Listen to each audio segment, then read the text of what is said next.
Welcome back to Families in Action with your host, Cary Quashen. I'm your co-host, Mike Doherty, and today our guests are Alice Reynolds and Diane Briones, who are talking with us from Compassionate Friends. And Cary, today we're coming up on the holidays, so we need to talk a little bit about holiday grief because that's a whole other set of problems. And every year we do either a show or I go on something and talk about it, because when people think of the holidays, I mean, you put on the television and it's TV holidays. You know, everybody, you watch these great feel-good movies, and in reality, it isn't like that. I mean, it is in a lot of times, but in general, I mean, some people have issues, you know, and when it comes to grief and losing children, and that, I mean, especially, I mean, that's a rough time. And Cary, you see a lot of people that are dealing with loss of a child because of an overdose. Oh yeah, all the time. Unfortunately, like we were saying in the beginning, I mean, the show's been on now for a half an hour. Yeah. Almost 3 people lost their lives already from substance abuse. Mm-hmm. So yeah, I'm dealing with this always. But you know, I mean, you guys are my heroes. I'm sorry, you really are, because I think about my kids and having to deal with any of that. I mean, all 3 of you lost a kid or 2 kids. How do you deal with that? Yeah. It's, you know, during the holidays, my husband and I have been watching the Hallmark shows, as you were saying. Exactly. And they're beautiful, love, and right? they make you smile, but they make me cry almost every single time, because I sit and I think in the back of my mind, well, why didn't I get that magic stocking, or why didn't I get that wish that, you know, I wanted for Christmas was my daughter? Yeah. And so the families, like I said, especially the newly bereaved, but for everybody that has lost a child, the holidays are just, there's no way of saying that it's easy. I have found it easier over the years, exactly. But as I was saying a little bit earlier, my first Christmas, we didn't want to do one thing. We had no desire to put up a tree, to put up a light, and if it hadn't been for our son, who decided it was important, he decorated our house on Christmas Eve during the night while we were sleeping. That's so cool. It was cool. That's kind of like a Hallmark moment. It kind of really was. is. It really was. I mean, at the moment, it took my breath away, but it also, you know, made me realize that the siblings are very important too, and especially if they're really young. He was already in his 20s, but it's just it's so important to remember our child during this time of year, and it's so important that other people, our friends and our relatives, remember our children during this time of year, and let the people, if they feel like in the beginning that they can't do Christmas, don't push them into it. That's another issue. Yeah, let people grieve. Let them do it in their time. Yeah. I mean, and it's just like anything else when we're talking about someone that's in depression. The worst thing you could say to someone is get over it. The worst thing you could say to someone grieving is come on. Yeah. I mean, you got to give people space and time. Most definitely. And you know, the great thing about Compassionate Friends and organizations like that is that we can say to anyone out there listening that's going through this, you're not alone. Just pick up the phone, literally. Pick up the phone. Yeah. Don't go through this alone. And I can't imagine. You guys can help me or help the listeners more. It must be one of the most loneliest places to be ever when that happens, no matter who you're with. Yes? Yeah, oh, absolutely. You feel alone, and the hardest thing is that nobody really understands what losing a child is. But that's what Compassion Friends is, because that group of people know what it is to lose a child, and it's so different than losing a brother or a sister or a mother or a father. It's so different. Yeah. My husband lost 2 brothers and a sister and both his parents, and he'll be the first one to tell you that losing a child is so different than that. Oh, yeah. So the group of Compassionate Friends have all lost a child. They know what it's like. So to come there and talk and share those feelings with other people that know what you're going through is so unique. Yeah. I'll say one of the biggest things, I too had lost a sibling not too many years ago, and it was devastating at the beginning. But within 6 months, a year, I felt like myself. With my daughter, it's been 18 years, and I never have been myself. A piece of you died with her. Yeah, that's very true. And it's not that I don't miss my brother, because I do. Of course. But it is a different loss. There's no other way of putting it. Mm-hmm. And the holidays, though, are one of the times that for anybody who has lost anybody, it's a hard time. But when you lose a child, any kind of grief is a hard time. it is. It Yes, really it is. is. It It is. truly is. But when you lose a child at this time of year, no matter if it's been 1 year, 1 day, or it's been 30 years, that loss just comes back up full force during the holidays. And the feelings and yeah. So on that note, during the holidays, you need to really take care of yourself. You need to slow down, get lots of rest, think about what you're doing, and also educate your family on what you want to do for the holidays. Let them know that this is really a tough time for you, because they may not know what you're going through. Let them know. And then as far as tradition, yes or not.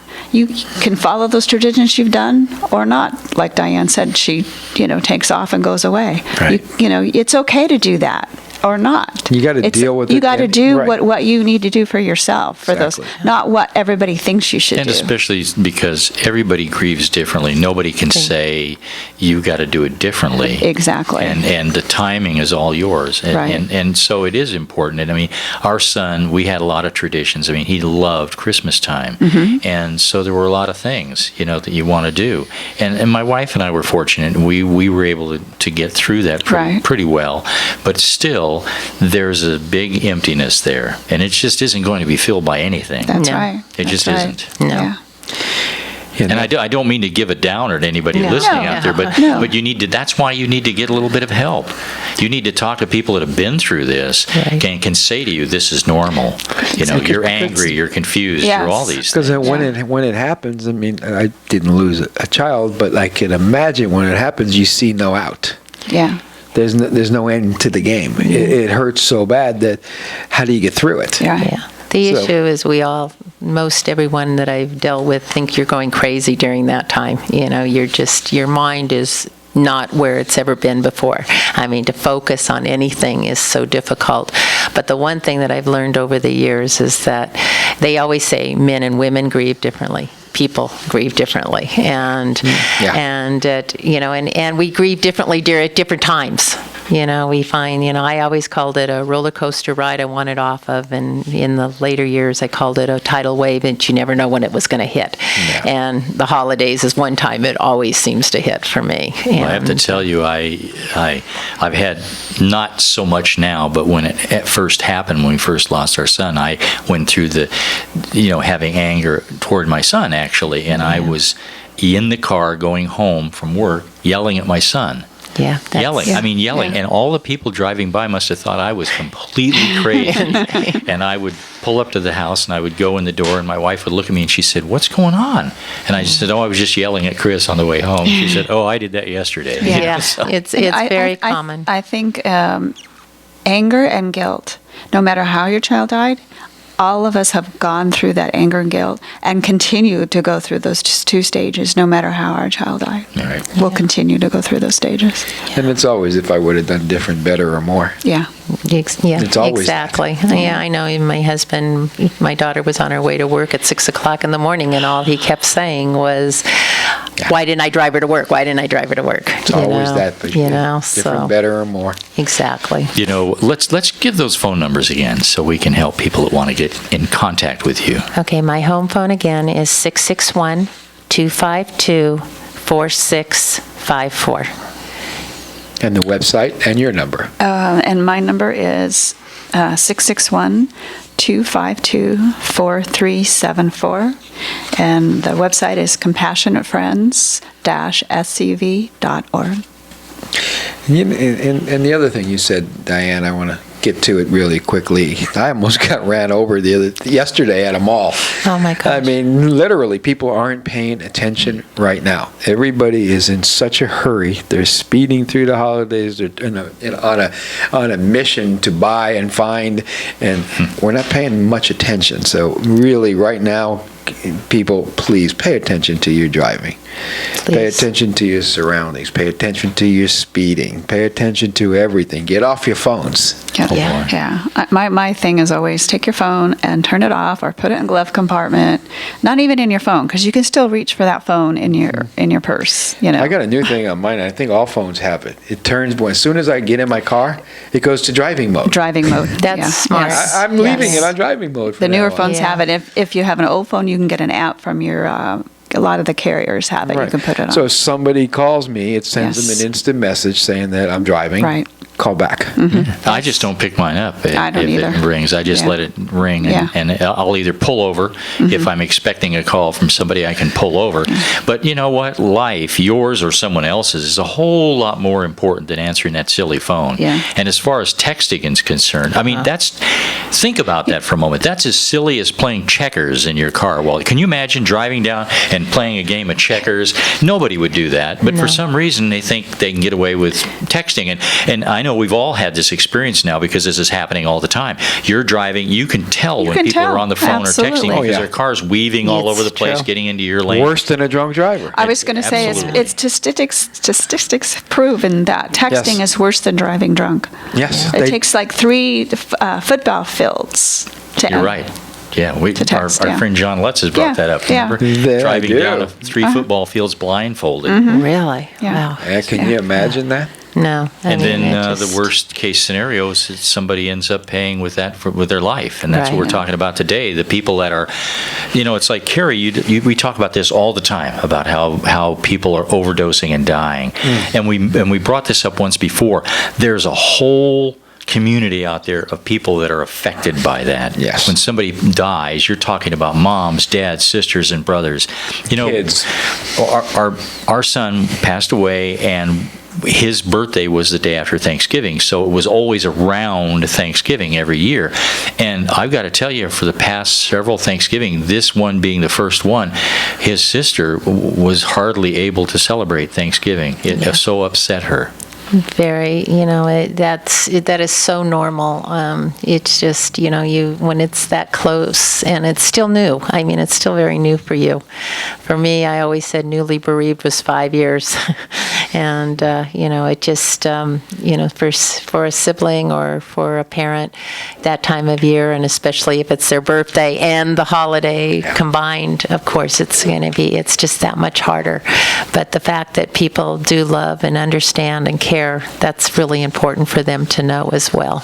Yeah, any kind of grief is 5 to 7 years Yeah. before somebody can really say, I feel like I'm in healing. Yeah. Yeah. And, So it's- I think you can heal little by little, and with most losses, with the loss of a child, the healing does come slower, but there is healing. I mean, if I look back from the first day that I went to a meeting, and like Alice, I did pretty much just cry the whole time, but I was able to talk. But the one thing when I walked into the meeting and everybody was laughing and having a good time, my first instinct was they could not have loved their child like I loved mine. It's not possible. And that's the one thing I tell everybody that comes to a meeting. If you see us laughing and smiling again, it's where you'll be one day. And just know that it will get better. It will get easier. You don't get over it. You get through it. What But a it hits- powerful message. Very. And it does hit you at odd times. So, Alice, when you were talking about what took your son's lives, when you were just on this show, talking about Evening of Remembrance, you got very emotional, and afterwards you told us, you said, that hasn't happened in a while, but here it came. Yeah. Yeah. Same story. Same story. Same situation. Yeah. I was just Thursday night at Every 50 Minutes talking to the Saucus kids, and I was a wreck that night, and it'll hit me really hard, and then I'll be good, and just a mess. Yeah. You never know when grief comes. You can be smiling and happy, driving down the street, listening to music, feeling real good, and bang. Yeah. Yes. Yeah. It's that roller coaster or that tidal wave, and yeah. That's the one thing about the candle lighting ceremony, because it gives people that have a hard time showing emotion, it gives them the permission, and they feel it. After 18 years, I still cry, and I run the meeting. I run it, and it's impossible not to shed a tear. It just is. Now, we But- haven't mentioned what it is you're talking about in a while here on the show. So tell us again about the candle lighting ceremony. What's going to happen? This is a worldwide event. And who Exactly. should show and all that stuff. It's open to everybody in our community, friends, family, but especially the families of someone who has lost a child. A It's- child at any age Yes. who's died from any cause. Yes. And So it's not just car crashes. no, No. definitely It's not. from It's Children it's that parents or families who had lost past a child, some- exactly. From any age. And it's it's our way of honoring our children and remembering them. And That their light may always shine. Exactly. What a great theme. Yeah. Thank you. And just to give love to them and let them know that we're still remembering them. And so when are you doing this? You want to go ahead? December 13th, Sunday evening, December 13th, begins at 6:30, and it's at the Child and Family Center. Where's the address? Hold on a second. It is at Thank you. Yes. 21545 Centerpoint Parkway at the Child and Family Center in Saugus. Again, it starts at 6:30. And how does this work worldwide? Again, it starts in New Zealand at 7 p.m. They may have individual programs as well as we do, but they will start at 7 o'clock virtually, and they'll start lighting the candles. And so this virtual wave of light will go through the entire world. And when it gets to Our time zone, it has been 24 hours. And so it's just, for those of you that cannot make it to the candle lighting, if you light a candle at 7 o'clock and just say a prayer if that's how you feel, or just look up into the sky and give them a wish and tell them that you're remembering them, I can guarantee you they know.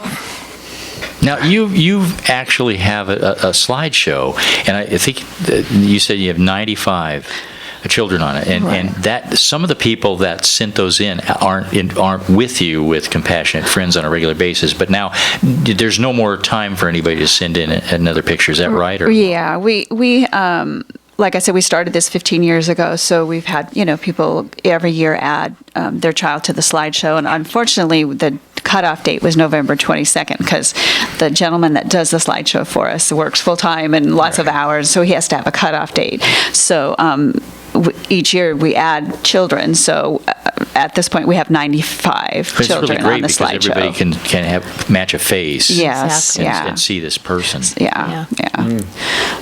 Well, I hope that we don't have to add any more kids Yeah. to this ever. Yeah. again. We've been saying that for many years, and I know that Alice does the Night to Remember with automobile accidents, that we've hoped that the no means no more. Right. And not just with automobile accidents, but any way our child passes, we just hope that we don't have to have more, but we're very grateful that we're here for them. Oh, yeah. And that's the most important thing, to know that our door is always open and you can call at any time and they'll have support and love. It's a safe place, guys. It's a safe place to go. Yeah, I did want to mention, we do have luminary bags. The pre-order for those cutoff was December 4th, but we will have some bags there that night that we'll have in memory of, and they can just write their child's name. So they don't have to call in advance and say, I'd No. like to come. They're welcome. Oh, they can just show up at the show door. up. Absolutely, just Definitely. show up at the door. Absolutely. And the luminary bags is a $10 donation. It's the only fundraiser our chapter has, and so they will line the walkway up to our ceremony. So if they want to come and just write their child's name on those, Well, that's and there'll be a This is a candle and great stuff, so. holiday resource for people out there. It really is. And Michael, we got to close the show, but here's what I want to do before that. I want you guys to one more time give all your information. Okay. Again, I'm Diane Briones, the chapter leader of the Santa Clarita chapter. My phone number is 661-252-4654, and bless all of you.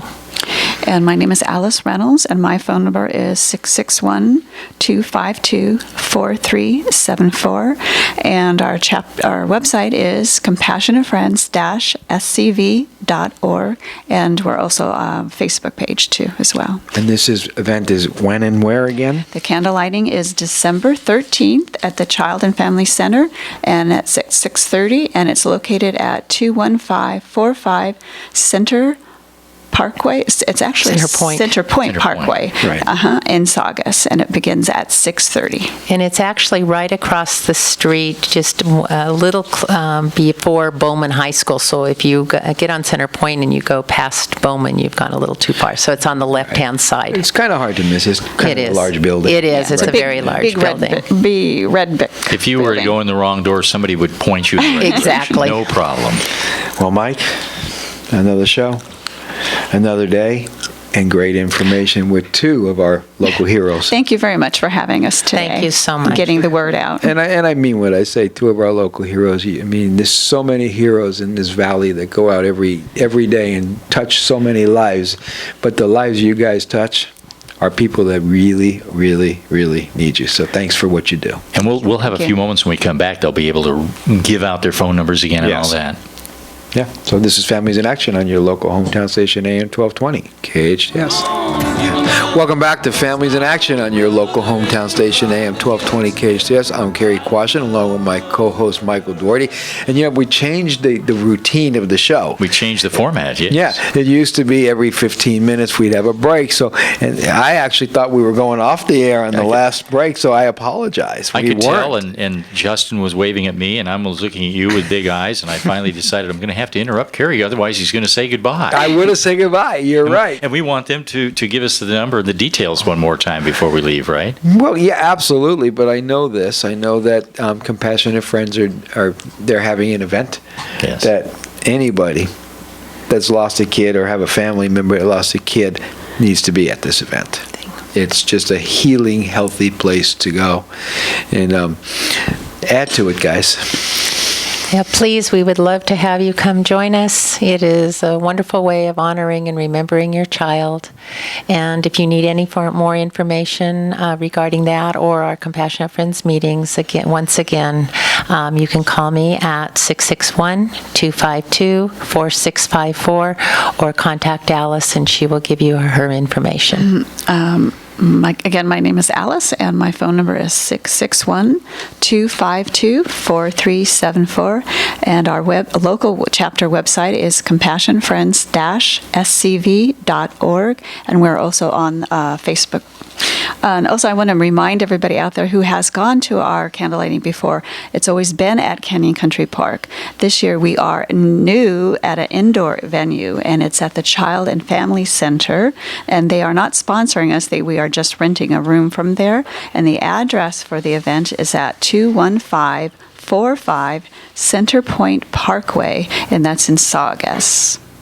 And that's also, is it the first Thursday of every month? The Our meetings. Yes, our Meeting is the meetings first are Thursday first every month. Thursday of the month, and our meetings start at 7 o'clock. Okay. And the candlelight starts at 6:30, even though the lighting of the candles is at 7.